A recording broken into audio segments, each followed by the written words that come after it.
And tell me about, I want to ask you about what I think was going to be, when we kind of arranged with your staff to have you on a few weeks ago, the first question, I think it was what prompted us to reach out to you, or vice versa, was you had given a speech about free speech and the dangers of censorship about a month ago in the Senate.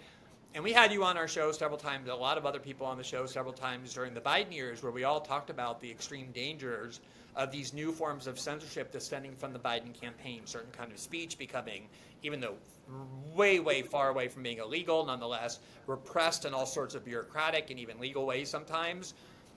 You were essentially arguing against a bill that the Trump administration had backed, that members of both parties had backed, that you felt was the same type or strain of censorship, if not a worse kind.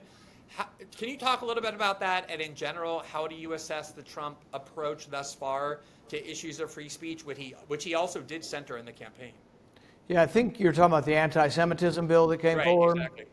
And so the thing is things come forward, and most civilized people, mature people would say, well, it's terrible to hate people because of their race. And if there was a sense of the Senate to say to hate people who are Jewish is wrong and that anti-Semitism is wrong, everyone would sign on, including myself. I'm not for judging people according to race.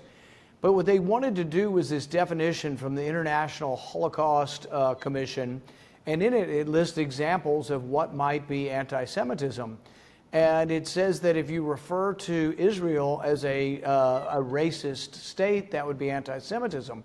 And the question I ask, and I don't say it to be funny, but Netanyahu and many people have said that it is a Jewish country. Well, that would be a country based on race. Would that be a racist state? So would we be forbidden from having this discussion right now about what Netanyahu's opinion of whether only Jews would vote or whether Arabs would vote? I know some Arabs do vote in Israel, but many on the West Bank don't. But some of the settlers on the West Bank do. But those are discussions of policy and what should happen. And I don't know that they really could be defined as anti-Semitism. One of the other things, and this is what I thought was kind of a little humorous, is they said that generalizations about Jews would be considered to be anti-Semitism. And I said, well, gosh, have you ever heard a Jewish comedian? Do you know that most of their jokes are about generalizations about Jews? And I said, I know for a fact that not all Jews are funny. And and Bernie Sanders was there, who is Jewish and who agreed with me on this. And so I said I wanted to enter into the record the names of 479 Jewish American comedians who I believe had made generalizations and remarks about Jews as a class of people. And I was worried that these comedians would someday, no longer be allowed to perform. And this isn't an idle point. I mean, people like Jerry Seinfeld, who just happens to be Jewish, won't perform on college campuses because people have lost their damn sense of humor. And most jokes are about generalizations. They're about making fun of characteristics that don't apply to all people, and you apply them to every person in that category to make a joke, for goodness sakes. But this is a serious business, and I don't want to involve the Department of Education and police from the federal government going to colleges and arresting people for things like generalizations. The other one that was ludicrous from it was if you claim that the Jews killed Jesus. And it's like, well, it is a trope and it is anti-Semitism to blame all Jews for killing Jesus. But for goodness sakes, if you read the Bible and you believe it, it does say some Jews killed Jesus. And can we not have a discussion? It'd be kind of crazy to say, people can't read certain portions. Christians can't read certain portions of the Bible because that would be considered anti-Semitism. But this is not a very mature discussion. It's a bunch of people trying to ingratiate themselves with different groups of people in the voting bloc without being very thoughtful about it and without understanding the risks of what happens to speech and to a free country if we can't have dialogue.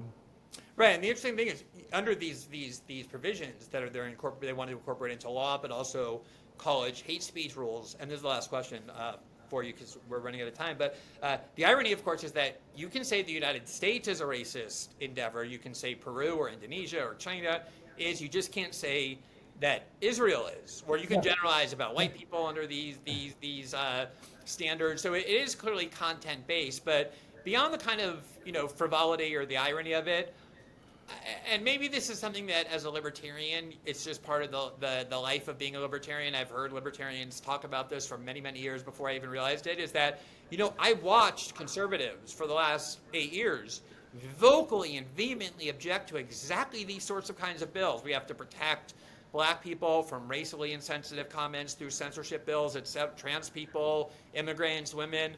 And all of these were rejected outright. Like, yeah, you might find those ideas or those jokes or whatever deeply offensive, but the danger of allowing the government to regulate that speech is so much more dangerous and contrary to what our country has been standing for. There have been some conservatives, not just you, who objected, but by and large, obviously, a lot of the support is coming from the Trump White House. How is it that you explain that? I mean, because sometimes for me, I think, yes, we're all hypocritical. We're not perfect machines of consistency. But to spend so many years running around vehemently bashing the table about the evils of censorship, only to then support bills that on their face are designed to restrict certain ideas from being expressed without punishment, seems so hard for me to, how do people reconcile that, I guess, in their brain? Is it just they're trying to curry favor with interest groups, or is there something else deeper there?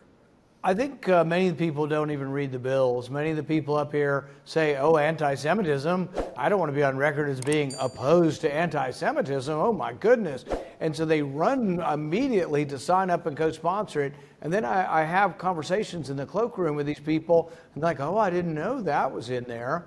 But then some of them need cover too. And it actually is comforting when I can read of a conservative Christian or a pastor who's read this and also says, well, of course, we think Israel and the Jews are the chosen people, but this isn't right to forbid this kind of speech because it might forbid something that we actually read in the Bible. And so, we look for those voices to try to get people to think beyond, I would be opposed to it because I think it's government overreach, but we look for voices like that are reasonable and rational to try to let know conservatives that, yeah, you can. And so what they did to the bill is they heard us and they put a little statement in there saying nothing in here can be contradictory to the First Amendment. And I said, well, everything in here that is in the definition is contradictory to the First Amendment. You can't just say all this stuff that contradicts the First Amendment and say, oh, yeah, but we're going to obey the First Amendment. Thank you very much. And case settled. And then they tried to say, oh, it was just about actions, preventing Jewish students from going across campus. And I say, I'm fine with disciplining people who threaten Jewish students, won't let them go across campus. I'm absolutely fine. You can't do that. I'm fine with removing people who put a tent up in a public area if there's a rule against a tent being there. If you pay and it's a university and the university says no tents, there's no tents, no matter what your issue is. But that has nothing to do with speech. And I think we should. And that had nothing to do with the bill as well. I kept hearing, oh, no, we need this bill. These students are rambunctious and block. And you read the bill and you kept trying to tell, no, this bill has nothing to do with protests. It's purely about political speech. Well, I'm going to have to run, but I appreciate the conversation. Always great to see you. Thanks so much for being on. Thank you. Thanks for watching this clip from System Update, our live show that airs every Monday through Friday at 7 p.m. Eastern, exclusively on Rumble. You can catch the full nightly shows live or view the backlog of episodes for free on our Rumble page. You can also find full episodes the morning after they air across all major podcasting platforms, including Spotify and Apple. All the information you need is linked below. We hope to see you there.